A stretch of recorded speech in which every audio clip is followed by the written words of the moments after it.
Thank you, Secretary, and I'll just take a minute or two here, and I want to reach out and thank all the men and women of the Joint Force, the total force, active, Guard, Reserve, Army, Navy, Air Force, Marines, Coast Guardsmen. As the Secretary just mentioned, about well over 60,000 are on the streets of America. Many thousands of more are supporting them in this moment of national crisis dealing with COVID. They're deployed in all 54 states and territories, many of them in harm's way, and they are doing just a remarkable job. They are committed to this fight, and they're committed to this fight until it's over. As Secretary mentioned, he talked to Mayor de Blasio. I had an opportunity to talk to him as well. And Mayor de Blasio said there are no words to describe the gratitude of the people of New York City for the support of the United States military, where we deployed not only the hospital ship, but hospitals, field hospitals, and we still have doctors and nurses deployed in the civilian hospitals in the city. In addition to that, we have doctors and nurses deployed in other cities around the country and in 22 other civilian hospitals embedded within those hospitals, taking off some of the pressure off some of the healthcare professionals. As the situation changes in the locales around the nation, we've tailored our response to meet the needs of the various communities as directed by FEMA.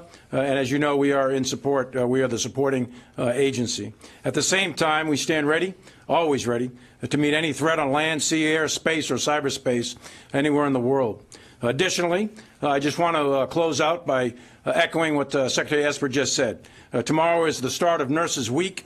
This pandemic has made it abundantly clear that nurses have always been and always will be on the front lines of keeping our American communities and our American people safe. And I want to thank each and every one of them, to include my wife, who's an active nurse, for the sacrifices they endure every single day.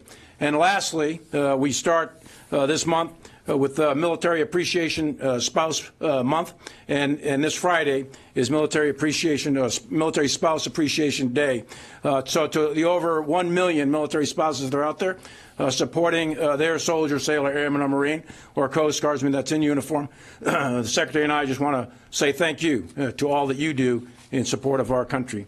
And lastly, 75 years ago, in just a few days, we are about to commemorate the Victory in Europe Day, which is the half of World War II as it ended, with several 100,000 U.S. military deaths, 16 million in uniform, in arguably, without question, the most devastating conflict in human history.